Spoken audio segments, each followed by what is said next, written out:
Are you tired of being stuck in your own head, overthinking every move, spiraling through doubt, not knowing if you can trust the universe, and seeing the world through a lens that just feels damn heavy? No matter how much you try to think positive or study your symptoms, something deeper keeps pulling you back into confusion, disconnection, maybe even sadness. Until you understand the root of what's actually shaping your inner reality, life is going to continue to keep feeling misaligned, like you're a stranger in your own skin, unwelcome in your own life. So in this video, I'm going to show you exactly how your mind has been distorting your perception and how to tap into a layer of awareness that's much deeper and completely untouched by all of that mental crap, so that you can begin to unplug from the mental matrix. Now, I'm Jamie. I'm an undercover yogi, which essentially means, well, nothing much. I follow the yogic path and wear normal clothes and nobody can tell. But I had a spontaneous awakening at the age of 19 with zero guidance and zero framework to understand it. And later I found a teacher and spent over a decade in yogic training with him, even trained as a yogic monk for a while, breaking down everything so that I could finally make sense of my own experience. Now, from that, I've been sharing the exact step-by-step path that not only helped me make sense of my awakening and integrate it, but hundreds of my students too, so that they didn't have to suffer the years of doubt and confusion trying to piece it all together themselves that I see all over the internet. So with that all said, let me try and impart some of the stuff from my journey that helped me unplug from the mental matrix. But first, let's pose this. If you've ever felt like something's just, off, even when life looks fine on the outside, well, there's probably a reason. But what if that misalignment isn't out there, but actually in how you're seeing things in the first place? See, when you were a kid, you were taught to believe certain things about the world, not just through words, but through emotional and subliminal imprinting. Now, these beliefs became filters or lenses, unconscious rules about what's safe, what's real, what's possible, and how high you might achieve. Now, over time, you forgot that they were filters, and perhaps never knew that, and started believing that they were truth. We would call this our operating system. It's essentially our software, isn't it, that's passed down generationally through beliefs. So even when things are going okay in your life, and it should feel okay, sometimes it doesn't. And that's because those lenses in the mind are distorting and refracting the way we're seeing life. Because you don't see the world as it is. You see the world through the filters of your own identity, which is of course shaped by our past conditioning and unprocessed emotional patterns. So, cool. Now we've got that down pat. Let's look at why fixing the outside world isn't going to work. Naturally, when things feel wrong or off, or we feel disconnected, we try and change our environment. But why is it that even if you did change your environment, you'd probably be stuck in the same loop? And we've all done it on this path. You clean out your space, you cut out toxic people, maybe you switch jobs, but that heaviness stays inside, doesn't it? And that's because our inner lenses are still distorting the meaning of what we're seeing in the external world. So without shifting our perception, the same triggers, they keep showing up, just in new forms. One day you might be delivering parcels for Amazon, getting triggered as hell, so then you're like, it must be the job. Change your job. And then you're getting triggered as hell working in the law clerk's office. It's the same triggers. It doesn't matter about the circumstance that we're in. Even joy can feel muted if our version of the mental matrix that's built up by this conditioning is constantly coding or filtering for mistrust, fear, or lack. So no matter how much you try and control your environment, and again, sometimes this is definitely the best thing to do, but you may still feel stuck because the root distortion, it lives internally in your mind's lenses, not in the circumstances. Now, just for completeness' sake, if you are finding yourself in an abusive environment, this does not count, although it is true that your inner lenses will be creating that because of your lack of self-worth.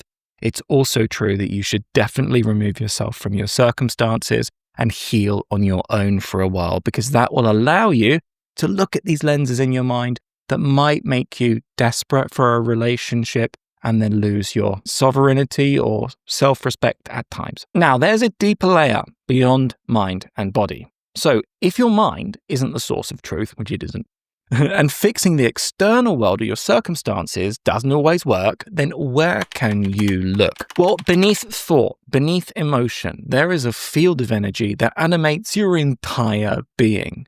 And some awaken to this field through intense experiences, like a spontaneous or a Kundalini awakening, and others arrive by choice through practice. Now, this isn't a theory, it's something that you can feel directly when the noise in your mind quiets and your awareness deepens and you come into that feeling space of presence. Now, if you struggle with that or you have no idea what I'm talking about, then you can have a look on my channel because we've just put up the preparatory practices that are going to be available for you. And then soon in January, the sadhana is going to come available. And sadhana is just your daily spiritual practice that you need for this path. It's essential. So you can check those out on my channel. Now, this place that we begin arriving in inside of ourselves, that presence, that calm, that clarity sense, that feeling sense, is about opening up a deeper intelligence that sees life without distortion, without the lenses of the mind. So beneath the thought, beneath the emotion is your pranic field. This is the subtle dimension of life that must be consciously cultivated if we really do want to escape the mental matrix. So now that we've seen that the mind is just full of lenses and essentially so are your emotional response, and we can't trust those, then what's the real key to shifting your internal state in a powerful and lasting way? Well, this field of subtle energy that we just mentioned is that which animates your life. And yes, it's real. But to activate it, in fact, it's much simpler than you think. All you need to do is breathe. But normal breathing doesn't fill you with prana, with energy. You have to breathe consciously. Now, most people think the breath work is about calming down or chasing a high or bloody hallucinating if you've seen some of them. But done properly, it energizes the system at a core level.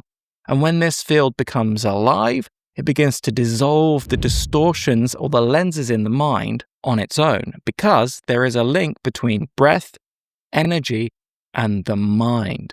No breath means no mind, which is why in our pranayamas, we focus a little bit on breath holds, because you'll see where there's no breath, there is no thinking. So the key to awakening your inner field, your inner energetic field, and increasing your energetic frequency is, well, it's oxygen. But that's only when that's used consciously and filtered through the right methods and practices that build energy rather than burn it out. Now for the most exciting part, because whether you're on this path through an accidental awakening or yours has been more of a gradual intrigue towards this path, the same thing is true for you as it is for me, probably. And that's, we want to understand the inner mechanics of life. We want to see and understand experientially how life works. So to do this, we've got to understand something a little bit broader, because breath alone isn't enough to pull you out of the mental matrix. Once your energetic field is strong, your inner world begins to clear and something even deeper starts to unfold. What if you could actually perceive the subtle mechanics behind life itself? Well, you can, and I'm going to show you exactly how. Because once those distortions in the mind and those lenses begin to clear because you've pranified yourself deeply, you stop thinking about life and you begin to experience it from your energy. And what you might start to realize at this phase is the internal and the external world, they really are not separate. They're made of exactly the same stuff. You see, the energy that made worlds and galaxies is the same that made you. Some of us call that God. And once you've purified a lot of the lenses out of your mind, you can really begin to see how that energy that's created worlds moves and how it works. And that's really what it means to live in alignment, to move from purity, not projection, but not the ideological, puritanical, very Catholic version of purity. No, just purity means I've rid myself of the lenses of the mind that were building up this mental matrix that was causing me misery. It was just all belief systems or BS as far as I'm concerned. But the thing is, none of this is theoretical.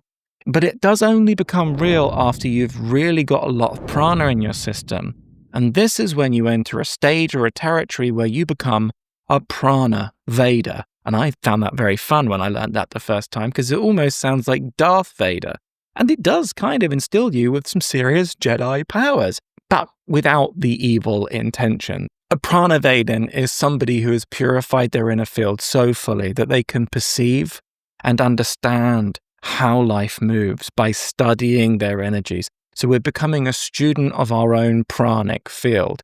That allows us to see the subtle architecture that underpins all of our life.